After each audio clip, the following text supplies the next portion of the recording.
अस्सलाम वालेकुम स्टूडेंट्स। आज का जो हमारा टॉपिक है वो है differentiate between prokaryotes and the eukaryotes. Mean to say that difference between the prokaryotic cell and the eukaryotic cell के बारे में हमने स्टडी करना है कि जो प्रोकैरियोट्स कौन से और यूकैरियोट्स कौन से और उनके दरमियान में कौन से मेजर डिफरेंसेस मौजूद हैं, ये हमने स्टडी करना है। स्टूडेंट, अगर हम बात करते हैं तो हमारे पास दो तरह के लिविंग ऑर्गेनिजम्स मौजूद हैं।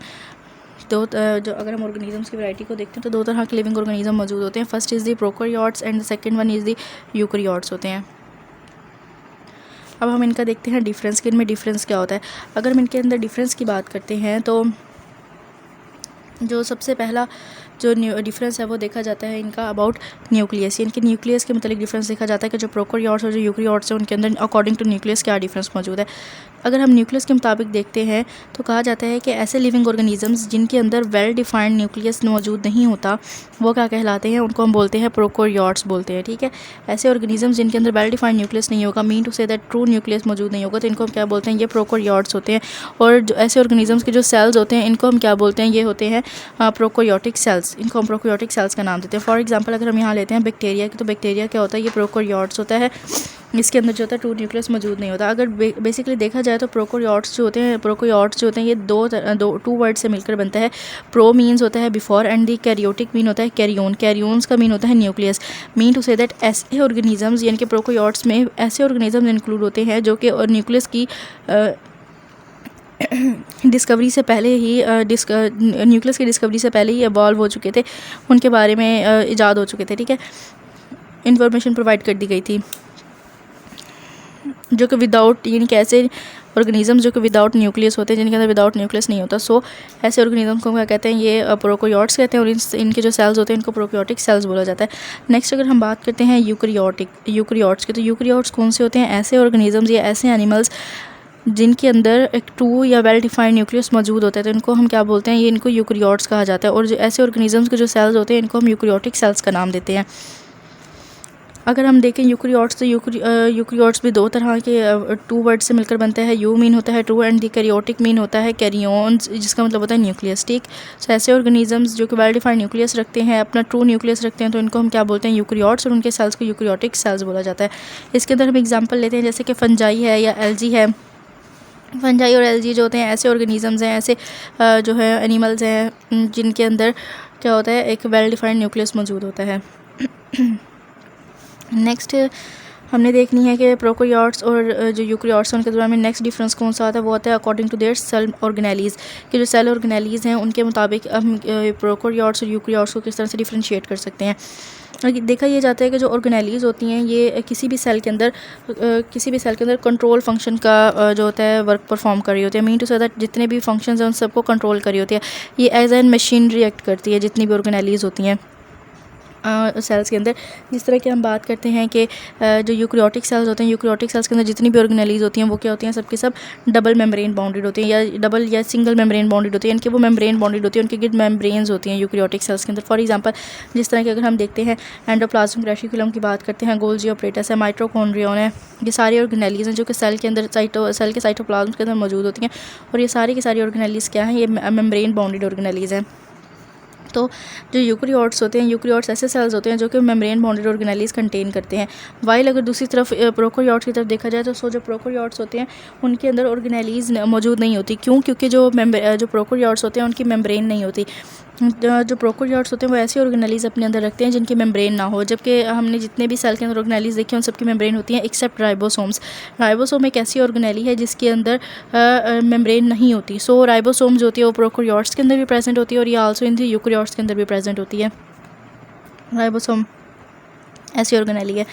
ठीक, नेक्स्ट अब हम देखते हैं एक और डिफरेंशिएशन है अकॉर्डिंग टू देयर साइज़। इनके साइज़ के मुताबिक भी हम प्रोकैरियोट्स और यूकैरियोट्स को क्या करते हैं, डिफरेंशिएट कर सकते हैं।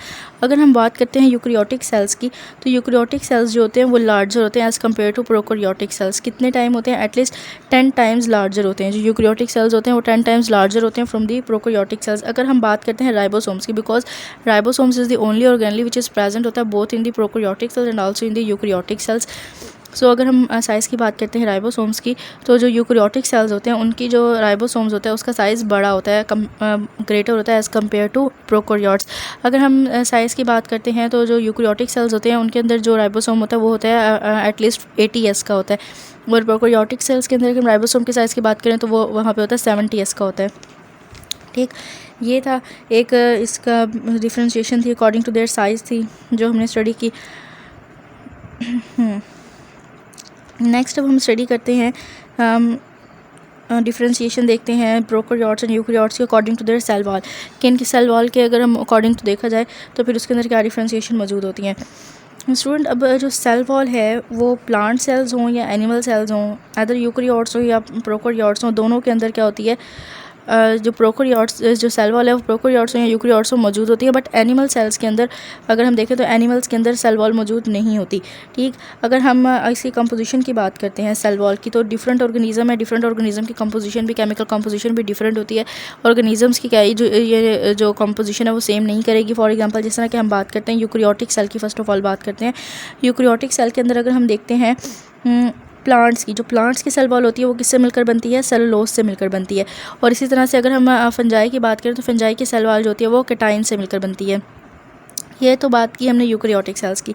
अब हम देखते हैं प्रोकैरियोटिक सेल्स के अंदर। अगर हम प्रोकैरियोटिक सेल्स की बात करें तो इसके अंदर हम एक माइक्रो ऑर्गेनिज्म लेते हैं, दैट इज़ बैक्टीरिया। बैक्टीरिया की जो सेल वॉल होती है वो किससे मिलकर बनती है, पेप्टाइडोग्लाइकन से मिलकर बनती है। ठीक है स्टूडेंट्स, पेप्टाइडोग्लाइकन से मिलकर बनती है। अगर अब हम बात करते हैं, ये तो हमने बात की यूकैरियोटिक की और प्रोकैरियोटिक सेल्स की। ठीक, लेकिन अगर हम एनिमल्स की बात करें, एनिमल्स में तो सेल वॉल होती नहीं है। जब उनके अंदर सेल वॉल्स नहीं होती तो ऑब्वियसली उनके अंदर क्या है, उनकी जो केमिकल कंपोजिशन भी नहीं होती। सो जो जितने भी बाकी ऑर्गेनिज्म हमारे पास बचे, जिस तरह के प्लांट्स यूकैरियोटिक और प्रोकैरियोटिक, इनकी हमने बात की और इनकी हमने केमिकल कंपोजिशन देखी कि जिस तरह हर एक सेल है उसकी डिफरेंट केमिकल कंपोजिशन है। जिस तरह के प्लांट्स है उसकी सेलुलोज से मिलकर बनती है, और जो केटाइन है उसकी, जो फंजाई है उसकी केटाइन से मिलकर बनती है। अब जो सेलुलोज और जो केटाइन है ये दोनों क्या होते हैं, पॉलीसेकेराइड यूनिट हैं। पॉलीसेकेराइड यूनिट्स का मतलब क्या है कि ये दोनों क्या होते हैं, कार्बोहाइड्रेट्स होते हैं। ठीक है, कार्बोहाइड्रेट्स होते हैं। नेक्स्ट अगर हम देखते हैं प्रोकैरियोटिक्स के अंदर पेप्टाइडोग्लाइकन की बात करते हैं तो पेप्टाइडोग्लाइकन क्या होता है, पेप्टाइडोग्लाइकन होता है लार्ज पॉलीमर्स होते हैं। मतलब ये अमाइनो एसिड चेन होती है, जो पेप्टाइडोग्लाइकन होता है इसको हम बोलते हैं कि ये अमाइनो एसिड की चेन होती है, और ये क्या होते हैं, शुगर्स होते हैं। इनकी शुगर्स और अमाइनो एसिड की चेन्स को हम क्या बोलते हैं, पेप्टाइडोग्लाइकन बोलते हैं। स्टूडेंट, ये एक लिटल से जो थे इसके 4 मेजर डिफरेंसेस थे between the prokaryotes and the eukaryotes के दरम्यान में, कि प्रोकैरियोटिक सेल क्या होता है एंड यूकैरियोटिक सेल क्या होते हैं। अब हम चलते हैं ज़रा इसके डायग्राम की तरफ चलते हैं और इसका मेजर डिफरेंस देखते हैं। स्टूडेंट्स, ये सेल है, ये एक जो है प्रोकैरियोटिक सेल है। इसके अंदर हमने डिस्कस करना है कि प्रोकैरियोटिक सेल्स के अंदर कौन सी चीज़ें होती हैं। बिकॉज अगर हम यूजुअली बात करते हैं यूकैरियोटिक सेल्स की, तो यूकैरियोटिक सेल्स तो एक कॉमन सेल होता है ना, मतलब यूजुअल सेल है कि जिसके अंदर सारी में जितनी भी ऑर्गेनेलीज हैं वो प्रेजेंट होती हैं। सारी जो होती है ऑर्गेनेलीज प्रेजेंट होती है। उसके अंदर वेल डिफाइंड न्यूक्लियस मौजूद होता है। हर चीज़ जो साइटोप्लाज्म है वो अपनी जगह पे होता है। उसका जो क्रोमोसोम्स है वो न्यूक्लियस के अंदर प्रेजेंट होते हैं। यानी कि हर चीज़ जो होती है यूकैरियोटिक सेल के अंदर स्टेबल होती है। But there is need to discuss about the structure of the prokaryotic cells, कि प्रोकैरियोटिक सेल्स का स्ट्रक्चर क्या है और उसके अंदर कौन से कहाँ पे डिफरेंसेस मौजूद हैं।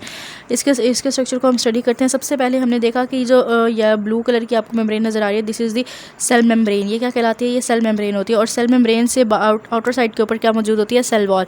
सो that is in pink colour, ये क्या है, सेल वॉल है प्रोकैरियोटिक सेल्स की। नेक्स्ट फिर हम इसके अंदर देखते हैं थर्ड मेजर जो पोर्शन होता है प्रोकैरियोटिक सेल के अंदर, दैट इज़ फ्लैजेला। इसके अंदर फ्लैजेलम भी मौजूद है। अब जो फ्लैजेलम है इसकी जो तादाद है, इसकी जो अमाउंट है वो भी वेरी करती रहती है। ये बायफ्लैजेलम भी होते हैं, डायफ्लैजेलम भी, मतलब ये फ्लैजेला की जो होती है वो भी वेरी करती रहती है। एक साइड पे होते हैं या पूरे सर्कल की पूरी जो ऑर्गेनिज्म है उसके गिर्द फ्लैजेलम होते हैं। इसकी तादाद, इसकी अमाउंट भी, स्ट्रक्चर भी वेरी करता रहता है। बट हमने ये कॉमन स्ट्रक्चर देख रहे हैं, एक जनरल स्ट्रक्चर देख रहे हैं। तो जनरल स्ट्रक्चर के अंदर एक फ्लैजेलम मौजूद है। फ्लैजेलम है, फ्लैजेलम की वर्किंग क्या होती है, फ्लैजेलम वर्क करता है, हेल्प करता है इन लोकोमोशन के अंदर, mean to say that movement के अंदर। इनके जो प्रोकैरियोट्स हैं जैसे कि बैक्टीरिया हैं, बैक्टीरिया के मूवमेंट के अंदर जो चीज़ हेल्प करती है वो क्या होती है, वो इसका फ्लैजेलम होता है। नेक्स्ट फिर अगर हम बात करते हैं इसके डीएनए की या क्रोमोसोम्स की, तो जो प्रोकैरियोटिक सेल्स होते हैं उनके अंदर जो उनका डीएनए होता है, यानी उनके जो क्रोमोसोम्स होते हैं, जो आगे जेनेटिक इन्फॉर्मेशन होती है, वो सारी की सारी क्या होती है, एक जगह पे कन्फाइंड नहीं होती, बल्कि पूरा जो साइटोप्लाज्म है, साइटोप्लाज्म के अंदर फ्रीली मूव कर रही होती है साइटोप्लाज्म के अंदर। और इसके साइटोप्लाज्म के अंदर डीएनए के साथ साथ एक और चीज़ होती है जिसको हम बोलते हैं प्लाज्मिड। प्लाज्मिड क्या होता है? ये होता है extra chromosomal DNA. Extra chromosomal DNA को प्लाज्मिड बोला जाता है। ये तो था प्रोकैरियोटिक सेल का स्ट्रक्चर, बट इसके अंदर एक चीज़ होती है, वो है सिर्फ एक जो ऑर्गेनेली भी प्रेजेंट होती है प्रोकैरियोटिक सेल के अंदर, that is ribosomes. Ribosome present होते हैं। अब राइबोसोम क्यों होते हैं? बिकॉज हमने देखा था कि जो राइबोसोम होते हैं ये नॉन मेम्ब्रेनस ऑर्गेनेली है, ठीक है, नॉन मेम्ब्रेनस ऑर्गेनेली। और जो प्रोकैरियोटिक सेल्स होते हैं उनके अंदर मेम्ब्रेन तो नहीं होती, सो वो ऐसी ऑर्गेनेलीज कंटेन करती हैं जिनके अंदर मेम्ब्रेन ना हो। And the ribosome is the only organelle in the cell which has no membrane, so which is present होता है इन द प्रोकैरियोटिक सेल्स के अंदर due to the non membranous और बाउंड्री की वजह से। ठीक है स्टूडेंट्स, ये इसके मेजर डिफरेंसेस थे between the prokaryotes and the eukaryotes के दरम्यान में। फर्स्ट ऑफ ऑल हमने स्टडी किया था, डिफरेंस देखा था अकॉर्डिंग टू देयर न्यूक्लियस के बारे में देखा था। फिर हमने देखा और इनके ऑर्गेनेलीज़ को लेकर देखा कि ऑर्गेनेलीज़ के मुताबिक किस तरह से आपस में डिफ्रेंशिएट करते हैं। देन हमने इनके साइज़ के बारे में डिफ्रेंशिएशन देखी, फिर उनकी सेल वॉल के मुताबिक डिफ्रेंशिएशन देखी, और फिर अब हमने लास्ट के अंदर जो एक प्रोकैरियोटिक सेल होता है उसका एक जनरल स्ट्रक्चर भी स्टडी किया, उसके बारे में बताया स्टूडेंट। क्योंकि चैप्टर नंबर 4 है तो चैप्टर नंबर 4 से मेजरली लॉन्ग क्वेश्चन आता होता है। सो चैप्टर नंबर 4 का कॉम्बिनेशन है विद चैप्टर नंबर 1 एंड 4 में से एक लॉन्ग क्वेश्चन बनता है फ्रॉम विच इज़ 8 कंटेन्स करता है 8 marks from 4 marks from each part. So इस चैप्टर में से एक लॉन्ग आना है। सो जो डिफरेंस होता है between the prokaryotic and eukaryotic cells, ये majorly as an long question भी आता होता है। सो आपने इसको अच्छी तरह से प्रिपेयर करना है according to their board exams. Thank you so much.